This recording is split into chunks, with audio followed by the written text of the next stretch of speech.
भारत के प्राचीन भूमि पर कई ऋषि मुनि अपनी तपस्या में लीन थे। तो उसी समय जन्म हुआ उपनिषद का। उपनिषद के इस भाग में हम लोग जानेंगे ब्रह्म ज्ञान, आत्मा और सच्चा बौद्ध के बारे में। सबसे पहले आप सभी को जय श्री राम। जय श्री राम। स्वागत करते हैं आप सभी का हमारे चैनल संस्कृति एवं भक्ति में। तो कैसे हैं आप सभी? आशा है कि आप लोग बढ़िया होंगे, तंदुरुस्त होंगे। तो आज के वीडियो में हम लोग सच्चा ज्ञान, सच्चा आत्मा और सच्चा बौद्ध के बारे में, ब्रह्म ज्ञान के बारे में आज हम लोग बात करेंगे। तो बिना देरी किए शुरू करते हैं वीडियो को। अगर आप हमारे चैनल पे नए हैं तो चैनल को सब्सक्राइब जरूर कर दें और वीडियो को लाइक शेयर जरूर करके जाइएगा, और एक कमेंट आपने क्या सीखा इस वीडियो से जरूर हमें बताइएगा। बिना देरी किए शुरू करते हैं। एक समय पहले की बात है, एक गुरुकुल हुआ करता था। उस गुरुकुल में एक गुरु रहते थे और वो रहने वाले सारे, उस गांव के रहने वाले सारे शिष्यों को पढ़ाते थे, उस गुरुकुल में शिक्षा देते थे। उसी सब शिष्यों में से एक शिष्य उनका था जो उसे कुछ समझ में नहीं आता था, उसका जो मन है हमेशा अशांत रहता था। वो एक दिन अपने गुरु के पास पहुंचा और उनसे एक सवाल पूछता था। उसके मन में बहुत एक गहरा सवाल था। वह उनसे पूछता है कि गुरु जी, मैं सब कुछ जानना चाहता हूं, फिर भी मेरा जो मन है वो अशांत रहता है। ऐसा कौन सा ज्ञान है जिसे जान लेने के बाद जो मेरा मन है वो शांत हो जाए?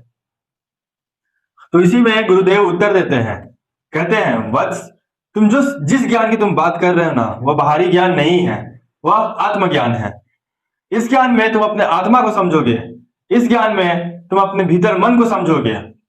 उपनिषद हमें कहता है आत्मा अमर होती है, वह कभी मरती नहीं है। तो सबसे पहले ज्ञान अर्जित करने के लिए हमें अपने आत्मा को जानना बहुत जरूरी है, बहुत आवश्यक है। जैसे एक ही सूर्य हजारों जल पात्रों में अलग अलग रूपों में दिखाई देते प्रतीत होते हैं, वैसे ही हमारे भीतर जो मनुष्य हैं, यानी कि हमारे भीतर जो ब्रह्मा है, वे मनुष्य के अलग अलग जीवों के रूप में दिखाई देते प्रतीत होते हैं। गुरु जी कहते हैं आत्मा और ब्रह्मा अलग नहीं है। वे कहते हुए समझाते हैं अहम ब्रह्मास्मि, यानी कि मैं ही ब्रह्मा हूं।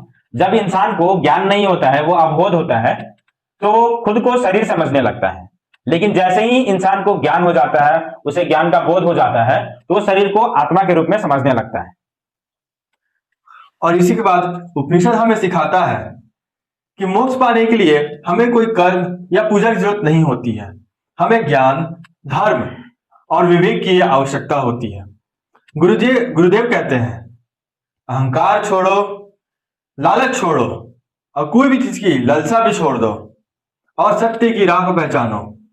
यही तुम्हारा आत्मबोध कहलाता भी है। अगर तुम अहंकार छोड़कर, लालचीपन छोड़कर, कोई भी गलत कार्य तुम छोड़कर ज्ञान की राह पर और धर्म की राह पर चलोगे, तो यही तुम्हारा आत्मबोध भी कहलाता है। जो इंसान खुद को अपने भीतर झांक लेता है, यानी कि खुद को, अपने आप को पहचान लेता है, उसे बाहर कुछ खोजने की आवश्यकता नहीं होती। जो इंसान अपने मन को जान लेता है, जो इंसान अपने अंदर सत्य को जान लेता है, उसको और भी कुछ जानने की आवश्यकता नहीं होती। जी हाँ फ्रेंड्स, उपनिषद गंगा का यह एपिसोड हमें यही सिखाता है और सत्य की राह पर चलना सिखाता है। आज का इस वीडियो से आप क्या समझे वो हमें कमेंट करके जरूर बताएं, और ऐसे ही वीडियो देखने के लिए हमारे चैनल को लाइक, सब्सक्राइब, कमेंट जरूर करें। मिलते हैं अगले वीडियो में, तब तक के लिए आप सभी को जय श्री राम। जय श्री राम।